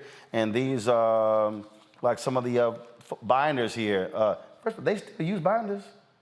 Those are notebooks. They still use notebooks? They still use notebooks, yes. Damn, I thought everything is technology now. Young, gifted, and black. And then same thing, I want to be a chemist, entrepreneur, programmer, anything that I want. And so how many different products do y'all have? So you have notebooks, flashcards, you got, let's see here. This is a Melanated Conversations Family Edition, conversation starters. So how many different products do y'all have? Oh, that's a great question. So we have about 8 to 10 different lines for our backpack. We have the ABC cards, the number flashcards, notebooks, conversation starters. We also have our social action box.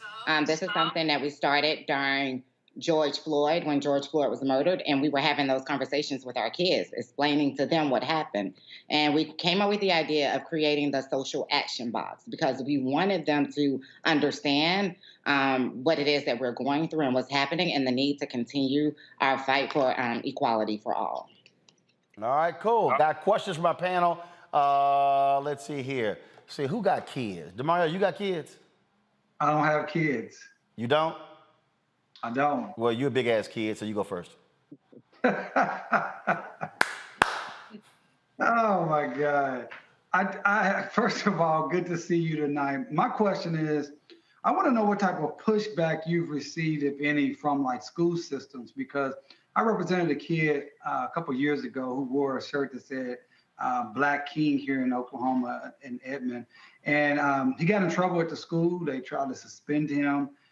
They made a big deal about it. And there was another case in Ardmore, Oklahoma, where they said the kids they had a Black Lives Matter shirt on, and they said they were being discriminatory towards the white kids. So I want to know, have you experienced or heard any of that type of reaction from your products?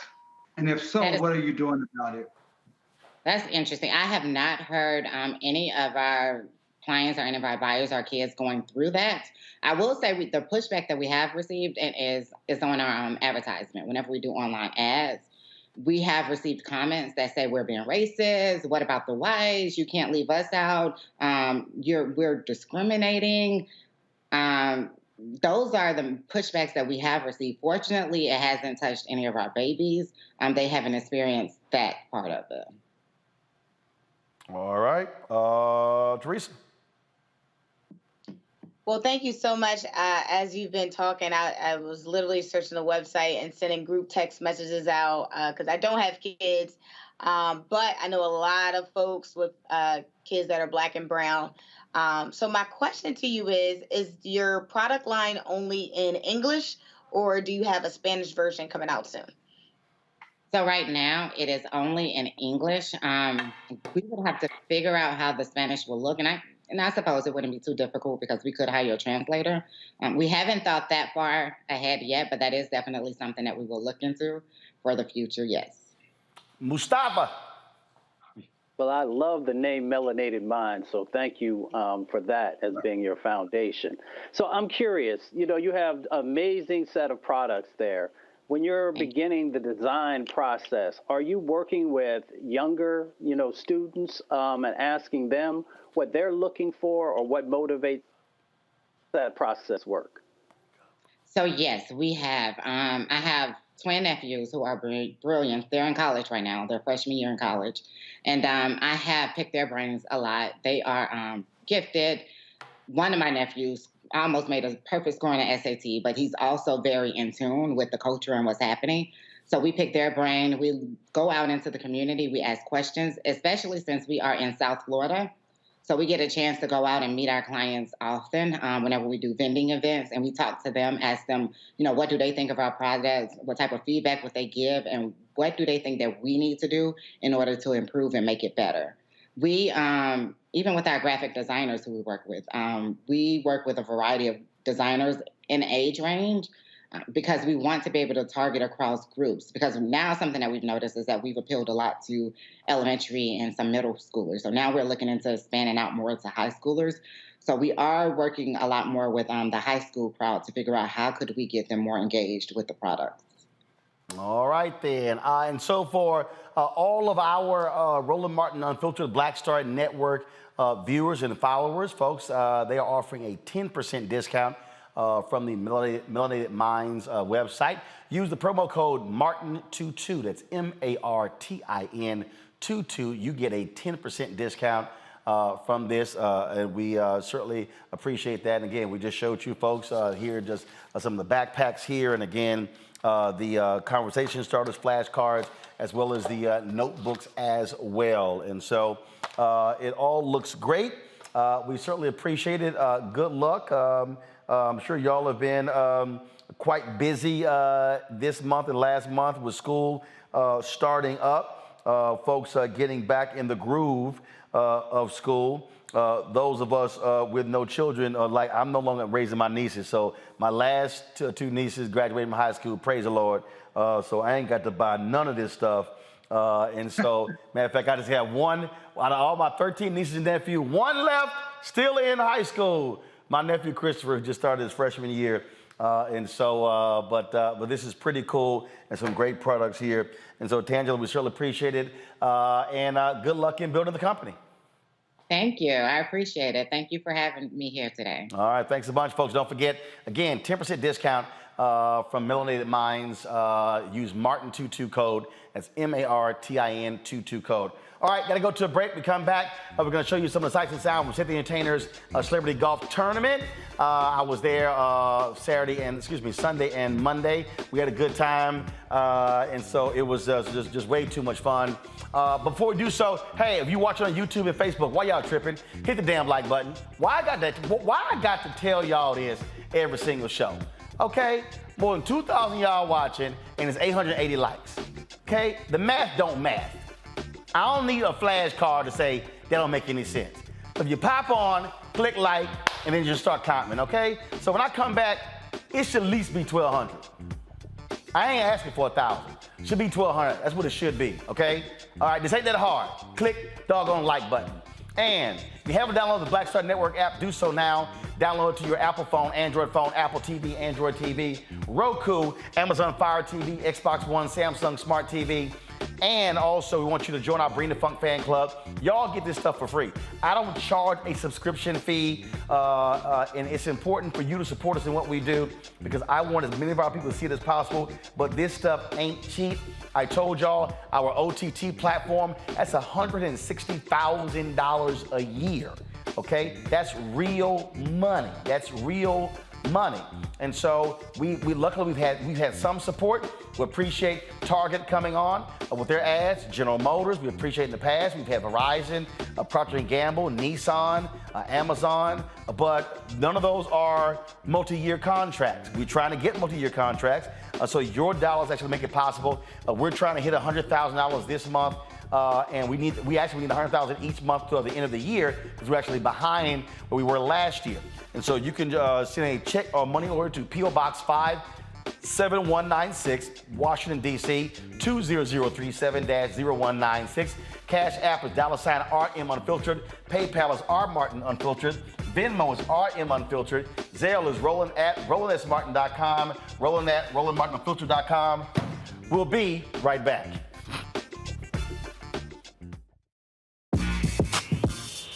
When we invest in ourselves, our glow, our vision, our vibe, we all shine. Together, we are black beyond measure. Hatred on the streets, a horrific scene, a white nationalist rally that descended into deadly violence.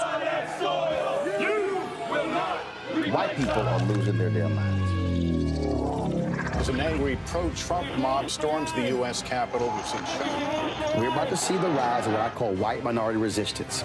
We have seen white folks in this country who simply cannot tolerate black folks voting. I think what we're seeing is the inevitable result of violent denial. This is part of American history. Every time that people of color have made progress, whether real or symbolic, there has been what Carol Anderson at Emory University calls white rage as a backlash. This is the rise of the Proud Boys and the Boogaloo Boys. America, there's going to be more of this. Here's all the Proud Boys, guys. This country is getting increasingly racist in its behaviors and its attitudes because of the fear of white people. The fear that they're taking our jobs, they're taking our resources, they're taking our women. This is white fear.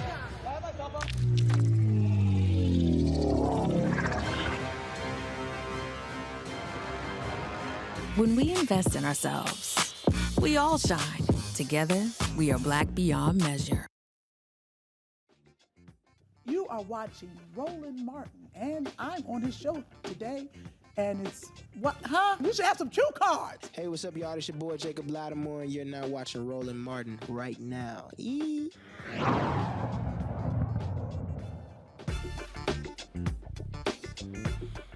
All right, fam. This weekend, Sid the Entertainer had his 9th annual Celebrity Golf Classic benefiting the Cowles Family Foundation. We play Spanish Hills Country Club every Sunday. Day before the tournament, there's his VIP pairing party where there's entertainment. We get to mix and mingle. They got food, drink, cigar, all that good stuff. A lot of great folks who are always there. Dr. J, Marcus Allen, Alex English, D.O. Hughley, Anthony Anderson, Joe Torre, Willie Galt, so many, Willie Buchanan, David Justice, a lot of cats in the sports world, a lot of cats in the entertainment field, and so we're always glad to be there. Normally we broadcast from there. I decided to take a rest. I said, no, I'm just going to play this year, so let me thank Erica for filling in, hosting the show on yesterday. But I did want to show y'all a little something. I'm always shooting video, and so here is a little bit of this weekend. Check this out.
just to see you smile and enjoy yourself. That's cool when we want to come see condition that we create, cause that's our mission. So listen up to what I say, because this type of stuff happens every day. Woke up about 12 o'clock in the morning, and I'm up on catch up, I'm only on. Hey, what's in the bathroom to wash up? Put my hands on my table, put my hands on the top of the mirror, on the wall. Who's the baddest brother off the ball? There was a rebel level, 5 minutes of laughter. The mirror said you are, you can see the bastard. I told you I was you.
Hit a little tail, oh, just like the river. I've been running ever since. It's been a long time coming, but I know change gon' come. Oh, yes, and yes, it will.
God bless you. Stay safe.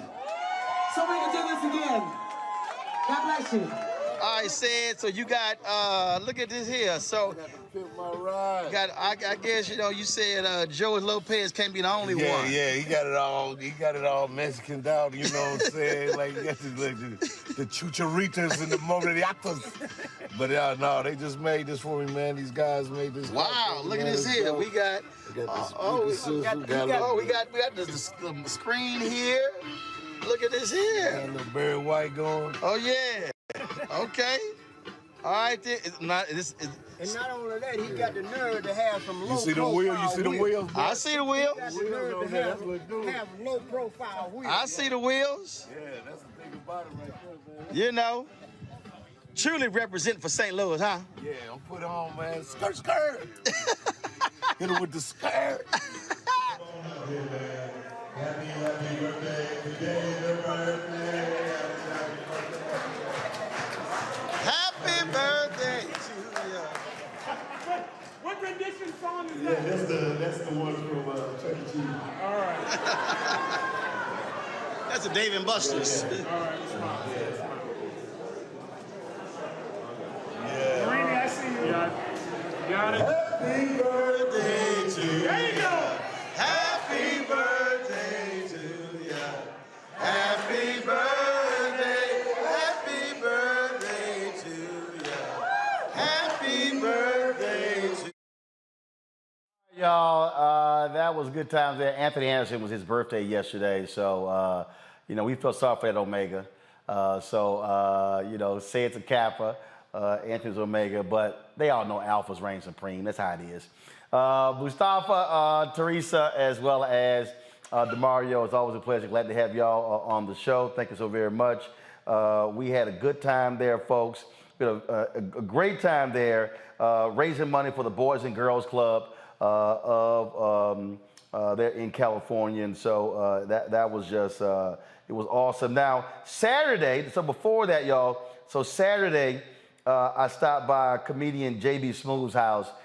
He had a pool party, and so we had a good time there. That was quite interesting because Olden Polynice, former NBA player, so we go by J.B. Smooth's house, and then J.B. has a putting green in his crib, and so Olden made the biggest mistake of actually challenging. See, DeMario, lucky he left. So Olden Polynice, y'all, is a Sigma. He's a Sigma. And Olden sort of made a mistake of trying to challenge me on a putting contest. I beat Olden the first time. Then he said, well, let's do it again. And I said, so you just want a second ass whooping. And so this is what the end result of that second ass whooping to Olden Polynice. Check it out. Where you go, O? You need a drink? Need a drink, O? Need a drink, O? Yeah, Doc. He needs some happy ice. He said you were cheating. Because right now he is not happy after missing that putt. Oh, he had a putt to win it? No, hell no. Hell no. He was already down. He already down.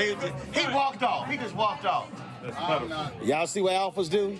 We just make Sigma just walk away. He just said it's hot. We snatch their heart. Oh, he hot. You can't handle the heat. Oh, he hot. He goes into the sun. He can't handle that heat. It's hot, boss. No, it's ice cold. It's Alpha ice cold. The state of Mississippi. It's Alpha ice cold. Don't give a damn about your meteorological assessment. It's Alpha ice cold. It's Alpha ice cold. He got me. Twice. He got his own putter. Got him twice. Yeah. You got him twice. Don't you always see Roland out there wherever he's traveling? He got the golf stick in his hand, man. Wherever he at, I be seeing him. I golf too. But this man be doing it, man. Come on. Okay, I'm gonna get his number. We gonna play next time I come back. I'm better than him. I'm way better than him. We gonna play next time I come back. Hey, you see this here? I had to put my putter in because it's too hot. It's too hot. I gotta cool my putt off. I gotta cool my putt off. I'm still in that one. I gotta cool my putt off. I'm getting everything I deserve right now. And I ain't mad. I'm getting everything I deserve. If I don't step up And when I agree. I should be released. Just remember this right here. Oh, right here. See that? Just remember that. Nuh-uh. Well, just remember that. Oh, it goes like that. No, it's 06. No, it don't. That Longhorn. See, he thought that was Longhorn. See? He didn't know that was y'all little Sigma side. Your little Sigma side. Oh, he said the little Sigma. He can't handle that 06. All right, y'all. So last one. So JB. Now, mind you, this JB's house, y'all. So we sitting here, and JB wanted some of the action. Did not go well for him. Comedian Finesse Mitchell is doing the camera work while I did that other work. Let's just say I beat JB's ass 11-1 in a putting contest. Every 2 days. Follow you, boy. Oh! That boy went way off on that one, wasn't he? One heat. Hey. Come on now, what you got?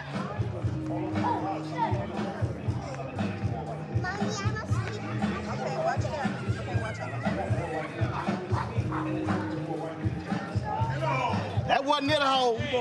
That wasn't near the hole. We both. All right, it's 1-0 through 2 holes.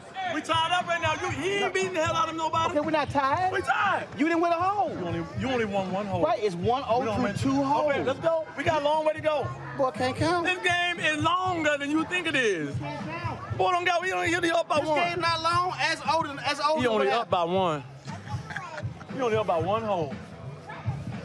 Let's play ball. Play ball, man. Let's play. Game just started. What's up, right here? Right here? Tell Uncle JB you're still in the game, Uncle JB. No. Wait, when you tell me which one. It don't matter. You can pump anywhere over there. You ain't gonna make this. Get the ball out of there, number 1. Hold on. All right. You need the ball to see where it is. Come on. Come on. I don't want to skip. Come on. It don't matter. You ain't making this. Ain't no pressure. Just don't mess up. Ain't no pressure. Just don't mess up. 2-0. 2-0. Hey! So after that, it ended 11-1. But it was cool. I told JB's wife, Shad, to go ahead and lay hands on him. I'm talking about prayer, because his golf stroke needs it. All right, y'all, that's it. I appreciate it. Tomorrow, I'll be broadcasting from Tampa, Florida. I got to give a speech there early Thursday morning, so I'll be in Tampa tomorrow. And then later in the week, I'll actually be going to the Bahamas for the Grand Boulay Convention there. So it's a busy travel week. I appreciate all of y'all watching the show. Don't forget, folks, to support us in what we do. Download the Black Star Network app. Apple phone, Android phone, Apple TV, Android TV, Roku, Amazon Fire TV, Xbox One, Samsung Smart TV. Support our Bring the Funk fan club.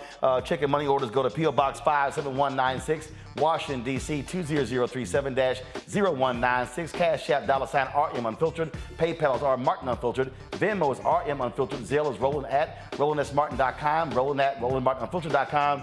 And why should you watch this show? Y'all, you never know who you're going to see on this show. Again, we popped in, so it was JB and Finesse and Olden Polynice, and the weekend was all kind of different other folks. So we got some other video, and so we'll share some of that stuff later in the week. Nobody does it like we do. Folks, we keep it real, keep it black, and keep it unfiltered. And I appreciate all of y'all for supporting us. And yes, I do, when I go to LA, I do wear my Houston Astros stuff, because I love pissing off all them Dodgers fans who still mad we beat them in the World Series. I told them, get over it. We're going to beat that ass again this year. I'm going to see y'all tomorrow.